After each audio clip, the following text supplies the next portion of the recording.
Hello guys, welcome to Pakistani fair reaction. तो कैसे हैं आप सब? उम्मीद है आप सब खैरियत से होंगे, ठीक होंगे, आबाद होंगे। हमारी दुआ यही है आप खुश रहें, आबाद रहें। मेरा नाम है फान। तो आज बहुत कमाल की वीडियो लेके आया हूँ। एक मिसाल है इंडिया की कि यार आज वर्ल्ड कप जो हो रहा है इस बार होस्ट कर रहा है और काफी बेहतरीन तरीके से इंडिया की टीम जा रही है। और ये वर्ल्ड कप भी मैं अभी भी कहता हूँ कि इंडिया का ही है। तो ये पहले आप समझ रहे होंगे कि शुरू से इस तरह है। नहीं, इंडिया के पास पहले इतने पैसे नहीं होते थे जो अपने खिलाड़ी या उनका हौसला बढ़ा सके और उनके घर का खर्चा चल सके। इतने पैसे नहीं होते थे। ये एक मिसाल है पूरी दुनिया को कि यार उसने वर्ल्ड कप बनाया, कितनी मेहनत की, कितना वो स्ट्रगल किया और आज यहाँ तक पहुंचे। और हमारे यहाँ पे पाकिस्तानी क्या कहते हैं कि यार वर्ल्ड कप इंडिया में क्यों हो रहा है, आप करके दिखाओ। आपकी पाकिस्तान में कोई कदम नहीं लेता, वो डरता है यहाँ पे आने के लिए कि यार यहाँ पे कोई हमें मार देगा, शूट कर देगा, ये कर देगा, वो कर देगा, सिक्योरिटी का मसला, ये इशू वो इशू। लेकिन इंडिया जो है ना वो अपनी मेहनत पे, अपनी लगन पे जो है ना इतना पहुंचा है। तो ये एक मिसाल है बहुत बड़ी कि यार बंदा कुछ भी कर सकता है। तो बिना किसी तरीके का ऑनर करते हैं, आज की हिस्ट्री है बहुत कमाल की होने वाली है यार। लाइक शेयर जरूर करना, अपने हिंदुस्तान के लिए तो कर लो यार, लाइक शेयर तो कर सकते हो ना।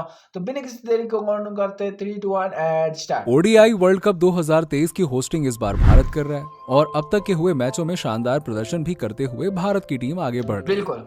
और इस बार के गेम और इसकी होस्टिंग इंडिया को मिली हुई देखकर अगर आप भी ऐसा सोच रहे हैं कि भारत की क्रिकेट जगत में पोजीशन हमेशा से ही इतनी स्ट्रांग रही है और भारत हमेशा से ही वर्ल्ड कप को होस्ट करने की कंडीशन में रहा है, तो यकीन मानिए आप गलत सोच रहे हैं। जी हाँ, ऐसा बिल्कुल भी नहीं है। बिल्कुल नहीं था एक समय यार। वो भी था जब भारत का क्रिकेट बोर्ड इतना गरीब हुआ करता था कि इसके पास इतने भी पैसे नहीं हुआ करते थे कि वो अपने ही प्लेयर्स को देख लो, सम्मानजनक एक राशि मिसाल है। देकर उनके हौसलों को और आज मजबूती दे देखो सके। World cup. हालात तो ऐसे थे कि 1983 के वर्ल्ड कप में लता मंगेशकर ने कॉन्सर्ट करके 20 लाख रुपए की रकम जुटाई थी, जिससे कि वर्ल्ड कप जीतकर आई इंडियन टीम को एक सम्मानजनक राशि देकर उनका स्वागत किया जा सके। लेकिन क्रिकेट जगत में रूल करने वाले इंग्लैंड की कैसे भारत ने खत्म कर दी बादशाहत, और क्या था क्रिकेट इतिहास में वो 2 टिकट का मामला जिसने बदल कर रख दिया क्रिकेट वर्ल्ड कप का इतिहास।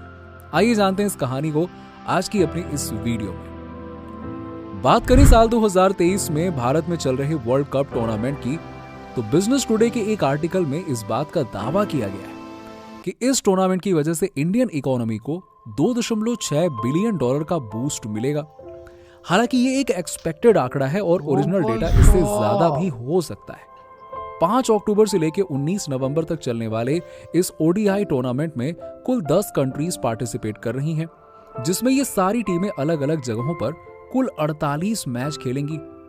अब चूंकि इस टूर्नामेंट को होस्ट इंडिया कर रहा है, तो इसीलिए पार्टिसिपेंट्स कंट्रीज के प्लेयर्स के रहने खाने से लेके उनके एक जगह से दूसरी जगह आने जाने और उनकी सिक्योरिटी का खर्चा भी इंडियन क्रिकेट बोर्ड के ही द्वारा किया जाएगा, जो आज भारत के लिए कोई बड़ी बात नहीं है। लेकिन एक समय ऐसा भी था जब भारत के लिए ये बहुत बड़ी परेशानी थी। आज भारत में क्रिकेट को कितना पसंद किया जाता है, इसके बारे में हमें आपको अलग से बताने की जरूरत ही नहीं है। भारत के हर छोटे बड़े शहर से लेकर हर गली मोहल्ले में आपको बच्चे क्रिकेट खेलते हुए मिल जाएंगे। यहाँ पर क्रिकेट को सिर्फ एक खेल की तरह नहीं बल्कि एक धर्म की तरह देखा जाता है। और ये इंडिया में क्रिकेट को लेकर प्यार ही है जो यहाँ पर किसी भी टूर्नामेंट के दौरान क्रिकेट स्टेडियम फुल ही नजर आते हैं। इसीलिए बीसीसीआई के द्वारा ये आंकड़ा कैलकुलेट किया जा रहा है कि सिर्फ टिकट को ही बेचकर उनका प्रॉफिट लगभग 2200 करोड़ के आसपास पहुंच जाएगा। अब अगर बात करें टीवी और स्पॉन्सरशिप से होने वाले अर्निंग की, तो ऐसी उम्मीद की जा रही है कि इससे ही 10,000 से 12,000 करोड़ का प्रॉफिट इंडिया को मिलेगा। साथ ही जो लोग मैच को देखने आए होंगे वो लोग अपनी कंट्री की जर्सी और खाने पीने वाली चीजें ये तो खरीदेंगे ही खरीदेंगे, क्योंकि मैच का मजा फीके फीके तो आएगा नहीं। और उसके लिए एस्टिमेटेड आंकड़ा 500 से 700 करोड़ के बीच रखा गया है। अब अगर आप स्टेडियम में नहीं भी जाते हैं तो भी घर पर भी लोग ज्यादातर फैमिली और फ्रेंड्स के साथ ही बैठकर क्रिकेट मैच देखते हैं, और इसके दौरान वो ऑनलाइन कुछ खाने पीने की चीजें भी ऑर्डर करते हैं, और इससे भी इंडियन गवर्नमेंट को अच्छा खासा रेवेन्यू जनरेट होता है।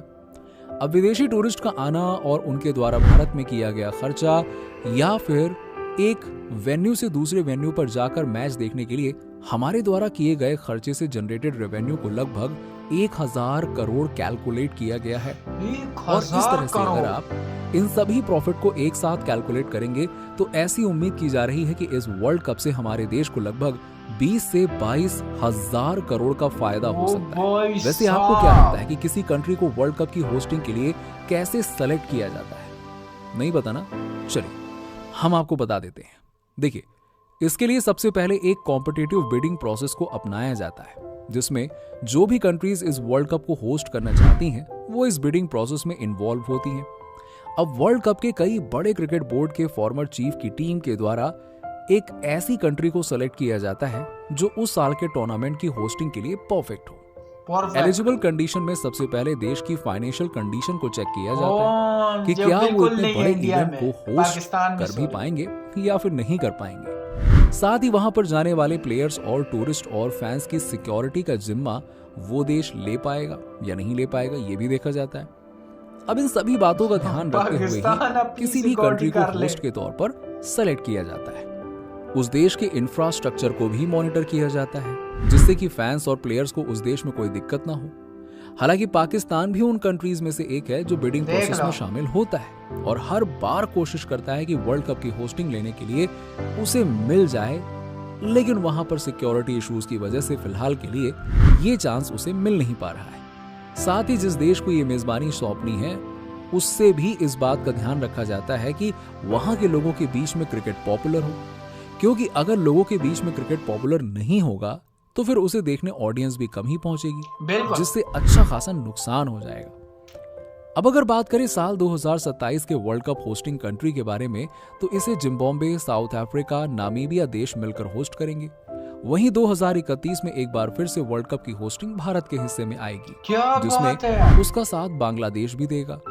साल 2026 का T20 वर्ल्ड कप भी भारत और श्रीलंका आपस में मिलकर होस्ट करेंगे। तो यहाँ इस पोजीशन को देखकर आपको ये बात तो समझ में आ गई होगी कि भारत और उसके क्रिकेट बोर्ड की आज क्रिकेट जगत में कितनी इंपॉर्टेंस है। लेकिन हमेशा से ही भारत क्रिकेट जगत में इतना डोमिनेटिंग नहीं था।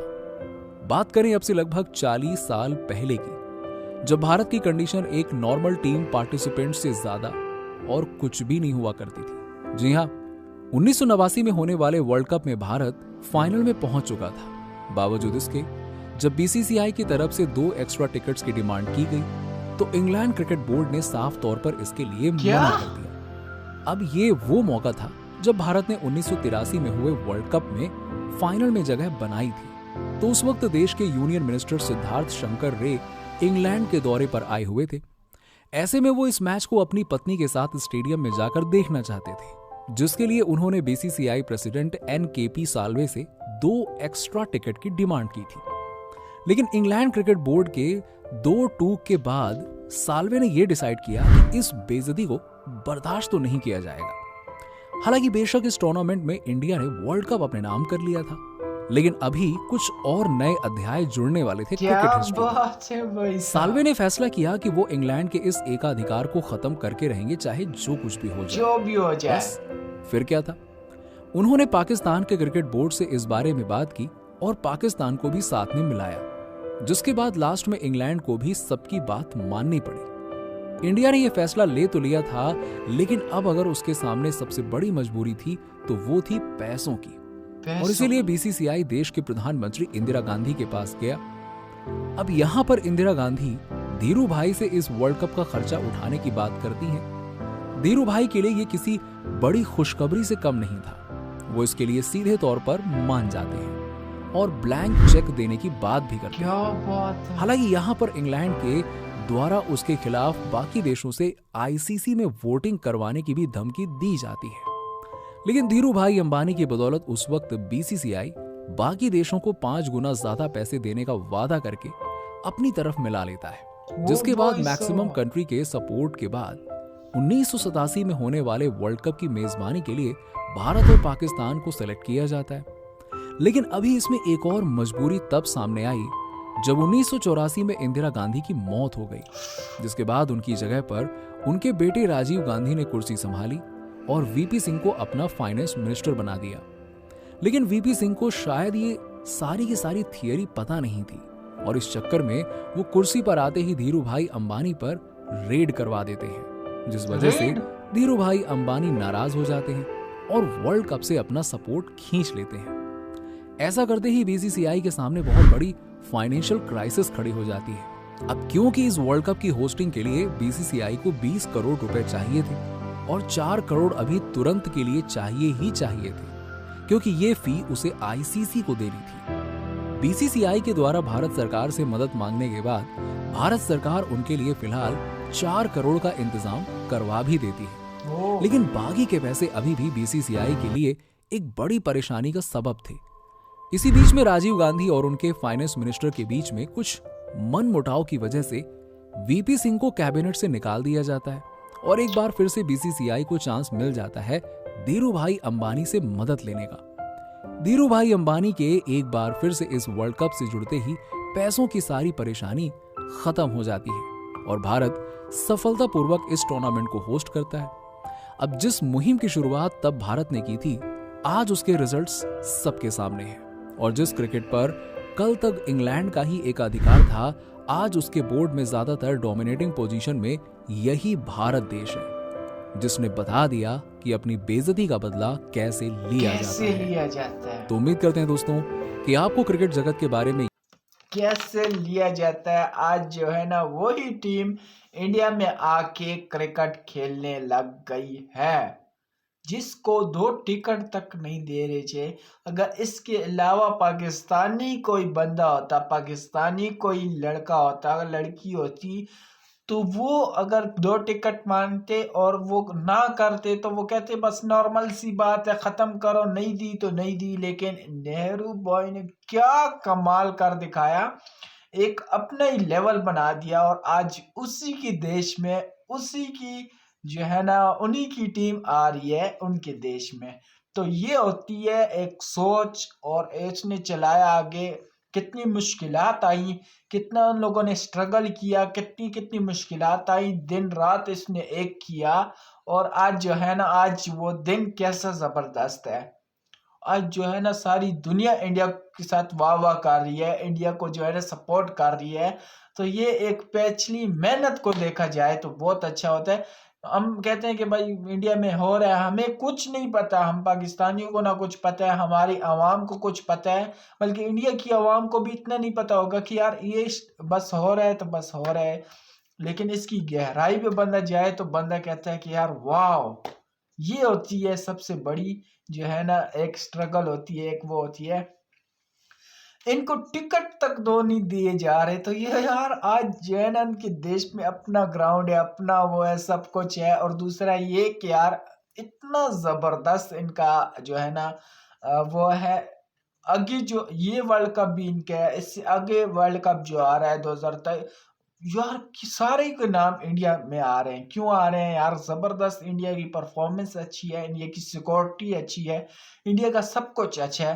पाकिस्तान भी कितनी बार कोशिश कर चुका है, इस बार भी इसने कोशिश की कि यार नहीं हमारा नाम भी आए तो अच्छा है, लेकिन नहीं आता। क्यों नहीं आता? सिक्योरिटी की वजह से आता है, उन हमारे देश की वजह से नहीं आता। हमारे जो है ना हर एक चीज को देखा जाता है, इंडिया की पॉपुलेशन ज्यादा है, इंडिया की अब इतना कमा रहे हैं, कमाना ठीक है, हर बंदा कमाने के लिए होता है, लेकिन यार एक लेवल का होता है। जब हमारे देश में अगर पाकिस्तान में हो तो कितनी खुशी की बात है, और इंडिया में अगर हो रहा और इंडिया की मैच ऐसे जीते, 8 के 8 मैचेस जीत रहे हैं, तो कितनी खुश नसीबी की बात है।